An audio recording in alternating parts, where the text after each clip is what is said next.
आज हम बात करने वाले हैं number of constituent particle in cubic unit cell. देखिए बच्चों, क्यूबिक यूनिट सेल के अंदर कितने नंबर ऑफ पार्टिकल्स होते हैं ये आज हम यहाँ पर पढ़ेंगे कि कौन कौन सी क्यूबिक यूनिट सेल में कितने कितने पार्टिकल्स होते हैं और इसको किस तरीके से निकाला जाता है। ठीक है, हम यहाँ पर पढ़ने वाले हैं एक तो फॉर्मूले से। ठीक है, दूसरी बात हम यहाँ पर इनको पढ़ने वाले हैं ऐसे बिल्कुल सिंपल मेथड से कि आप लोगों को देखते ही पता चल जाए कि किस यूनिट सेल के अंदर कितने कॉन्स्टिट्यूएंट पार्टिकल्स प्रेजेंट है। तो चलिए हम बात करते हैं यहाँ पर सबसे पहले सिंपल, जिसे हम प्रिमिटिव क्यूबिक यूनिट सेल भी कहते हैं। Simple primitive cubic unit cell में कितने कॉन्स्टिट्यूएंट पार्टिकल प्रेजेंट होते हैं इसके बारे में आज हम पढ़ने वाले हैं। तो सबसे पहले देखिए, हमें ये पता होना चाहिए कि सिंपल प्रिमिटिव जो क्यूबिक यूनिट सेल है ये किस तरीके की होती है, इसकी बनावट कैसी होती है। तो सबसे पहले हम इसकी स्ट्रक्चर की बात करते हैं कि किस प्रकार से आप लोग इसकी स्ट्रक्चर बनाएंगे। तो देखिए, सबसे पहले आप लोगों को इस तरीके से 4 लाइंस खींच लेनी है। ठीक है, इसके बाद में यहाँ से थोड़ी यहाँ से जगह छोड़ा, थोड़ा यहाँ से जगह छोड़ करके, और जितनी हमने ऊपर नीचे या जगह छोड़ी है इतनी ही हम इसको क्या करेंगे, आगे पीछे बढ़ा देंगे। ठीक है, इसके बाद में इनके कॉर्नर्स को मिलाएंगे। ये हम इनके कॉर्नर्स को मिला देते हैं। ठीक है, अब देखिए बेटा, जो simple primitive cubic unit cell जो है इसके अंदर आपको ध्यान रखना पड़ेगा कि जो कॉन्स्टिट्यूएंट पार्टिकल्स जो होते हैं सिर्फ इसके कॉर्नर्स पर ही प्रेजेंट होते हैं, बाकी इस यूनिट सेल में कहीं भी प्रेजेंट नहीं होते हैं। कहाँ होते हैं? सिर्फ इसके कॉर्नर्स पर ही प्रेजेंट होते हैं, बाकी इसके अलावा कहीं भी जो अपने कॉन्स्टिट्यूएंट पार्टिकल्स होते हैं इसके वो प्रेजेंट नहीं होते हैं। ठीक है, तो मैं यहाँ पर इसके कॉन्स्टिट्यूएंट पार्टिकल्स बनाता हूँ इस तरीके से 2, 3, 4, 5, 6, 7 और 8। देखिए बच्चों, एक क्यूब है, उसके 8 कॉर्नर्स होते हैं और हर एक कॉर्नर्स पर यहाँ पर क्या होता है कि एक एटम जो है वो प्रेजेंट रहता है। ठीक है, इस चीज का आप लोगों को ध्यान रखना है। इसके बाद में मैं बात करता हूँ कि कितने पार्टिकल्स में प्रेजेंट है। तो देखिएगा कि इसका हर एक कॉर्नर जो है बेटा जी, हर एक कॉर्नर जो है उस पे हर एक एटम जो है वो 8 क्यूब्स के अंदर क्या होता है, डिवाइडेड रहता है। कितने क्यूब्स में?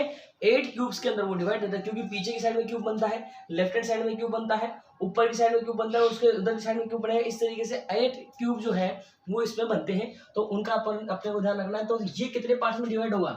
ये 1/8 पार्ट में। कितने पार्ट्स में डिवाइड होंगे? 1/8 पार्ट में हर एक जो इसका पार्टिकल जो है वो डिवाइड होगा। तो 1/8 पार्ट इसका, 1/8 पार्ट इसका, 1/8 पार्ट इसका, 1/8 पार्ट इसका और 1/8 पार्ट इसका, 1/8 पार्ट इसका, 1/8 पार्ट इसका और 1/8 पार्ट इसका। तो इन सभी के 1/8 पार्ट इसमें क्या होंगे, यहाँ पर प्रेजेंट होंगे। देखिए बच्चों, अब यहाँ पर 1/8 अपने क्यों किया है? क्योंकि बच्चों देखो कि जिस तरीके से एक रोटी होती है, क्या होती है, एक रोटी होती है, और जिसको खाने वाले यदि 8 हो तो हम क्या करेंगे, हम यदि 8 हैं तो इसको इस तरीके से हम इसको क्या करेंगे, 8 पार्ट्स में हम क्या कर देंगे, इसको डिवाइड कर देंगे। और 8 पार्ट में डिवाइड करेंगे तो हम जानते हैं कि ये हर एक एटम जो है ये 8 पार्ट में डिवाइडेड है। यहाँ से कितने पार्ट्स में है? 8 पार्ट में डिवाइडेड है। तो क्या नाम से बताए, 8 पार्ट का मतलब क्या है कि इतने, ये वाला पार्ट यहाँ पर सिर्फ इतना सा पार्ट इस एटम का यहाँ पर प्रेजेंट है। ठीक है, इस क्यूब में इतना सा पार्ट इस क्यूब में है और इतना सा ही पार्ट इस क्यूब में है और इतना सा पार्ट ही इस क्यूब में, मतलब हर एक एटम का पार्ट सिर्फ 1/8 पार्ट ही क्या होगा, यहाँ पर प्रेजेंट रहता है। कितना रहता है? 1/8 पार्ट यहाँ पर प्रेजेंट रहता है। तो अब आगे देखिए, 1/8 हो गया तो हम कैसे पता करेंगे कि कितने एटम है? तो अब हम क्या करेंगे, 1/8 पार्ट ये वाला, ये वाला, ये वाला और ये वाला। देखिए 1 2 3 4 पार्ट हो गए। तो ये देखिए 1 2 3 और ये 4 पार्ट इसके हो गए। तो ये 4 पार्ट को जो होकर के हाफ आपके जो एक एटम है वो बनता है।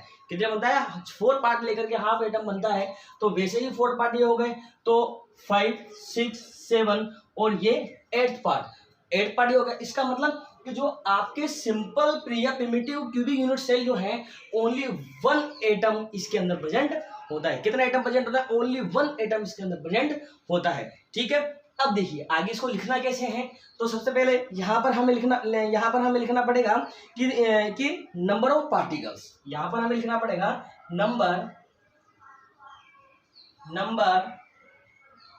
Of particles. क्या लिखना पड़ेगा बच्चों, यहां पर सबसे पहले आप लोगों को लिखना पड़ेगा कि नंबर ऑफ पार्टिकल्स में कितने हैं।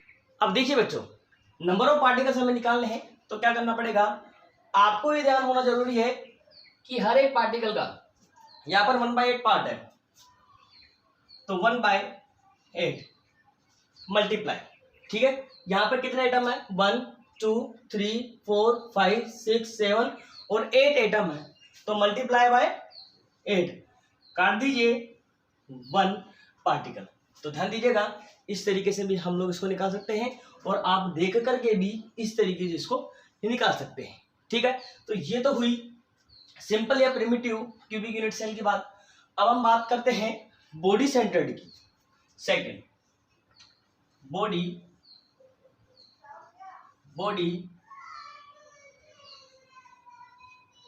सेंटर्ड क्यूबिक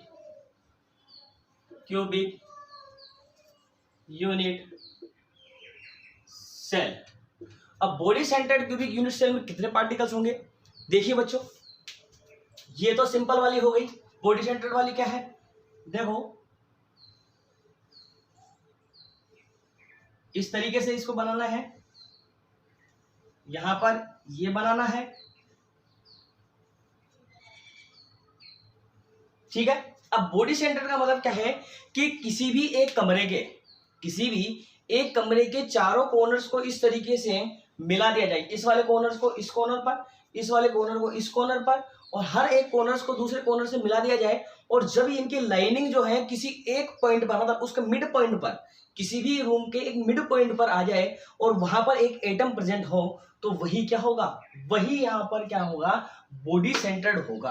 क्या होगा, वही बॉडी सेंटर होगा। जिस प्रकार से ये बोर्ड है, इस बोर्ड को ही मैं एक रूम मान लेता हूँ कि इस कॉर्नर से मैंने इस कॉर्नर को मिलाया, इस कॉर्नर से मैंने इस कॉर्नर को मिलाया, तो यहाँ पर मैं इनको जब मिलाता हूँ तो ये दोनों लाइनिंग जो है एक दूसरे को जिस जगह क्रॉस करेगी, और यहाँ बीच में यदि क्रॉस किया तो इसका मतलब यहाँ पर क्या होगा, एक एटम इसमें प्रेजेंट होगा। क्या होगा, यहाँ पर एक एटम इसमें प्रेजेंट होगा।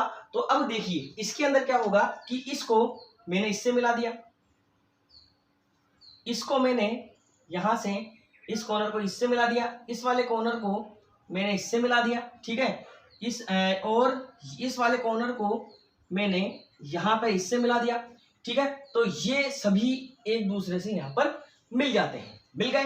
अब मिलने के बाद में क्या होगा कि यहाँ आप लोग देख रहे हो कि ये सभी इस एक ही जगह पर, ये सभी एक ही जगह पर, इस जगह पर क्या हो रहे हैं, मिल रहे हैं। तो इस एक ही जगह पर मिल रहे हैं, तो देखो यहाँ पर क्या होगा, यहाँ पर आपका एक एटम प्रेजेंट है, साथ ही साथ इसके हर एक कॉर्नर पर, साथ ही साथ क्या होगा, इसके हर एक कॉर्नर पर एक एटम जो है वो प्रेजेंट होगा। क्या होगा, साथ ही साथ इसके हर एक कॉर्नर पर एक एटम यहाँ पर प्रेजेंट होगा, ठीक है। अब इसके अंदर भी निकालना है, तो हम जानते हैं कि क्या नाम से 1 2 3 4 5 6 7 और ये 8, तो 8 के लिए अपने पास में कितना आया था, यहाँ पर 1 पार्टिकल। क्या आया था, 1 पार्टिकल।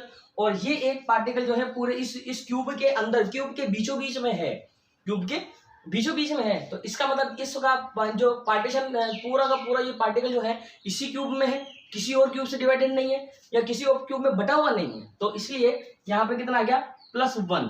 तो टोटल कितने हो गए इसके अंदर, टोटल 2 पार्टिकल्स हो गए इसके अंदर। कितने हो गए टोटल, 2 पार्टिकल्स। यहां हम निकाल देंगे कि नंबर ऑफ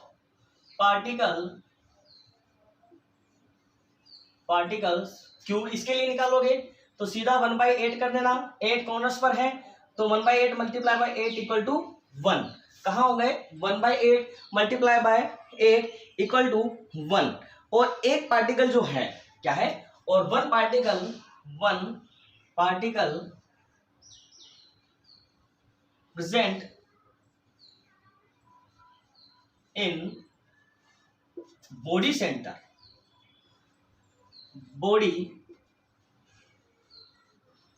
तो बॉडी सेंटर में कितना हो गया, 1 पार्टिकल। दोनों पार्टिकल्स को जोड़ दो तो टोटल पार्टिकल्स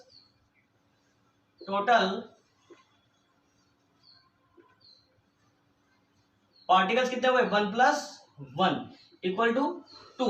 तो हम जानते हैं कि बॉडी सेंटर जो क्यूबिक यूनिट सेल जो है इसके अंदर 2 पार्टिकल्स होंगे। कितने पार्टिकल्स होंगे? 2। और एक लास्ट आप लोगों के रह गया यहाँ पर फेस सेंटर्ड। तीसरा है phase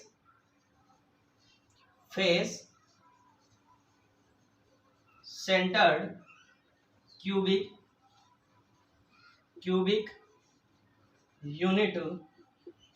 unit cell. Face centred cubic unit. अब face centred cubic unit cell किस तरीके का होगा वो मैं यहां नीचे बना देता हूं। ये किस तरीके से आपको बनाना है, ये यहां इस तरीके से आपको बनाना है, ठीक है। यहां इस तरीके से इन लाइंस को, कॉर्नर्स को मिला देना है। मिला दिया। अब इन कॉर्नर्स को मिलाने के बाद में मैं आपको क्या करना है, देखिए कि फेस सेंटर्ड आपको ये पता होना चाहिए कि किसी क्यूबिक के अंदर कितने फेज होते हैं, ठीक है। जिस तरीके से हमारे पास में एक डस्टर है, ठीक है, हम इसे क्यूब मान लेते हैं। इसके अंदर यहां पर देखिए ये तो फर्स्ट फेज हो गया, ये सेकंड फेज हो गया इसका, ठीक है, ये थर्ड फेज हो गया, ठीक है, और ये फोर्थ फेज हो गया, ठीक है। इसके बाद में यहां पर देखिए इस जगह ये कौन सा फेज हो गया, यहाँ पर फिफ्थ फेज हो गया, ठीक है। और ये ऊपर वाला जो बाकी बचा ये कौन सा फेज है, यहाँ पर सिक्स फेज है, छठा फेज है, ठीक है। तो सिक्स फेज इसके पास में हो गए, ठीक है। अब इन हर एक फेज पर एक क्या होगा, यहाँ पर एटम होगा। तो मैं कहूं जैसे देखिए ये यहाँ पर इसको मैंने इससे मिला दिया, यहाँ पर मैंने इसको मिला दिया, मतलब इस बोर्ड को यहाँ से इससे मिला दिया, यहाँ से इस फेज को यहाँ से मिला दिया, बीच में जहां पर है तो यहाँ बीच में क्या होगा, एक अपने एटम प्रेजेंट होगा। क्या होगा, एक एटम प्रेजेंट होगा। तो इसी तरीके से हर 6 फेज पर एक एटम प्रेजेंट होंगे। कैसे होंगे, देखिए सबसे पहले मैं ऊपर वाले की बात कर रहा हूँ, ठीक है। तो ऊपर वाले कॉर्नर से यहाँ इसको मैंने मिला दिया, तो यहाँ पर क्या होगा, एक एटम प्रेजेंट होगा, ठीक है। फिर पीछे वाले की बात करता हूं, तो पीछे वाले से यहां मैंने इसको मिला दिया, यहां मैंने इसको मिला दिया, तो यहां एक एटम प्रेजेंट है। साइड वाले की बात करता हूं, तो ये इस पे यहां और इस पे यहां, तो यहां एक क्या है, एटम प्रेजेंट है। इसी तरीके से यहां पर और एक यहां पर, एक यहां प्रेजेंट है, ठीक है। नीचे वाले की बात करता हूं, तो इसको मिला दो, इस कॉर्नर से इसको मिला दीजिए, इस वाले से इस वाले पर, और एक लास्ट हमारा रह गया सामने वाला, बिल्कुल सामने वाला। तो सामने वाले से इसको इससे मिला दीजिए, इसको यहां पर मिला दीजिए, ये बीच में जहां पर आता है तो इसके अंदर क्या होगा, यहाँ पर एक एटम प्रेजेंट होगा, ठीक है। तो यहाँ पर इतने एटम प्रेजेंट है। बट बेटा जी एक चीज ध्यान रखना, अब इसके अंदर जो फेज जो है इसमें कितना एटम इसके अंदर प्रेजेंट होगा एक फेज पर। तो देखो जैसे एक दीवार ये है, एक कमरे की दीवार ये है और दूसरे कमरे की दीवार ये है। तो बच्चों देखिए कि जैसे एक बॉल है, एटम है, वो एटम क्या है, इन दोनों दीवारों के बीच में रखा हुआ है। क्या रखा हुआ है, इन दोनों दीवारों के बीच में। तो आधा एटम जो है वो इस वाले क्यूब में है और आधा एटम जो है वो इस वाले क्यूब में है। मतलब आपको इसके अंदर कितना पार्ट मिलेगा, ओनली हाफ पार्ट इस एटम का मिलेगा इस क्यूब में, हाफ पार्ट इस क्यूब में इस एटम का मिलेगा, बाकी का जो हाफ पार्ट है वो दूसरे क्यूब में इसका मिलेगा। हाफ पार्ट इसका, हाफ पार्ट इसका, और हाफ पार्ट इसका, और हाफ पार्ट ही इसका। इस तरीके से 6 के हाफ पार्ट यहाँ पर हो जाएंगे। हाफ पार्ट हो गए तो देखिए इसके अंदर क्या होगा, हाफ पार्ट को जोड़ दो तो 1 ये हो गया, 1 2 और 3 तो हो गई ये, ठीक है। और इसके कॉर्नर्स पर भी तो होते हैं, 1 2 3 4 5 6 7 और ये 8 है। तो 8 का कितना हो गया, ओनली 1 एटम हो गया, तो प्लस 1 एटम इक्वल टू 4। तो ध्यान रखिएगा जो face centre cubic unit cell है इसके अंदर कितने एटम होंगे, 4 एटम प्रेजेंट होंगे। कितने एटम प्रेजेंट होंगे, 4 एटम इसके अंदर प्रेजेंट होंगे। तो इसको हम निकाल लेते हैं इससे, number of particle, number of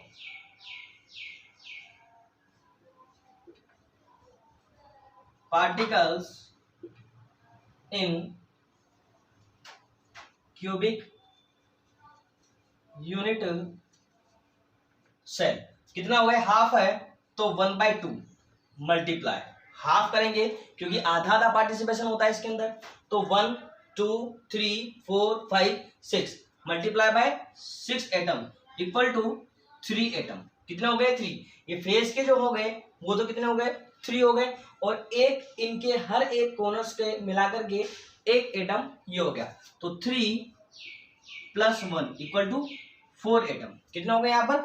4 atom अपने यहाँ पर आंसर आता है। तो देखिए स्टूडेंट्स, इस तरीके से हम लोग क्या करते हैं कि इस तरीके से हम लोग क्या है नंबर ऑफ कॉन्स्टिट्यूएंट पार्टिकल हम निकाल सकते हैं।